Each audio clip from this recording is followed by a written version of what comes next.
প্রিয় ছোট্ট বন্ধুরা, অনেক আগের কথা। বনি ইসরায়েল তাদের নবী হযরত শামুয়েল আলাইহিস সালাতু সালামকে রিকোয়েস্ট করলো, কাউকে আমাদের বাদশা বানিয়ে দিন। হযরত শামুয়েল আলাইহিস সালাম আল্লাহ পাকের আদেশে তালুতকে বাদশা বানিয়ে দিল। বনি ইসরায়েল তাবুদের রাজত্বের নিদর্শন চাইল। তখন তিনি আলাইহিস সালাতু সালাম বললেন, তালুতের রাজত্বের নিদর্শন এই, তোমাদের কাছে তোমাদের সেই প্রসিদ্ধ ও সুপরিচিত বরকতময় তাবুত ফিরে আসবে, যার মাধ্যমে তোমরা প্রশান্তি লাভ করতে পারবে এবং যার মধ্যে হযরত মুসা আলাইহিস সালাতু সালাম এবং হযরত হারুন আলাইহিস সালামের তাবারুকা ছিল। এই তাবুতে সাকিনা সম্মানিত তাবুত ছিল, কেননা এতে আম্বিয়া কিরাম আলাইহিমুস সালামের তাবরুকাত ছিল। এই সিন্ধুকে পবিত্র তাওরাত শরীফের কিছু অংশ ছিল এবং হযরত মুসা আলাইহিস সালামের লাঠি, তার কাপড় এবং জুতা মোবারক এবং হযরত হারুন আলাইহিস সালামের পাগড়ি এবং লাঠি তার মধ্যে বিদ্যমান ছিল।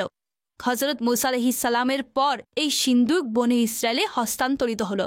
যখন তারা কোনো সমস্যায় পড়ত তখন এই সিন্দুককে সামনে রেখে দোয়া করত এবং সফলতা পেত, শত্রুদের সাথে যুদ্ধে এর বরকতে বিজয় লাভ করত। অতঃপর যখন বনি ইসরায়েল খারাপ কাজে লিপ্ত হলো তখন আল্লাহ পাক অন্য আরেকটি সম্প্রদায়কে প্রেরণ করলেন। তখন তারা বনি ইসরায়েলের কাছ থেকে তাবুত ছিনিয়ে নিয়ে গেল এবং এর অপমান করলো। কিন্তু তাবুতকে অসম্মানের কারণে সেই সম্প্রদায়ের মধ্যে অনেক রোগ দেখা দিল এবং তাদের উপর মুসিবত আসতে লাগলো। সেই সম্প্রদায় বুঝতে পারলো এই সব পেরেশানি তাবুতকে অসম্মান এবং বেয়াদবি করার কারণে। তাই তারা তাবুতকে একটি গরুর গাড়িতে রেখে গরুকে ছেড়ে দিল আর ফেরেশতা একে বনি ইসরায়েলের সামনে তালুতের নিকট নিয়ে এলো।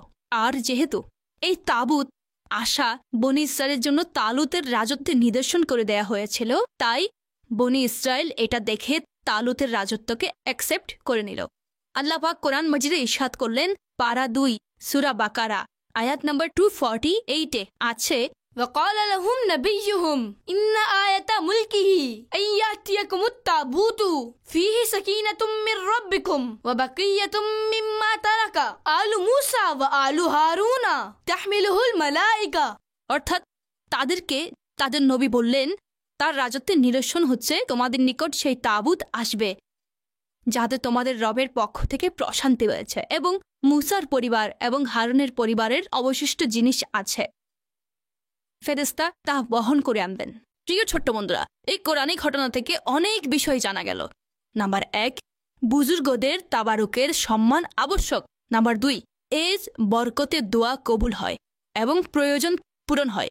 নাম্বার 3, তাবারুকাতের সম্মান আগেরকার নবীদের সময় থেকেই চলমান আছে। নাম্বার 4, তাবারুকাতের অসম্মান গুমরাহ লোকদের পদ্ধতি এবং ধ্বংসের অন্যতম কারণ। আর নাম্বার 5, যখন তাবারুকাতের অসম্মান ধ্বংসের কারণ, তাহলে সেই সকল বুজুর্গদের তাবারুকা তাদের অসম্মান এবং গোস্তাকি কতটা ভয়ানক হবে।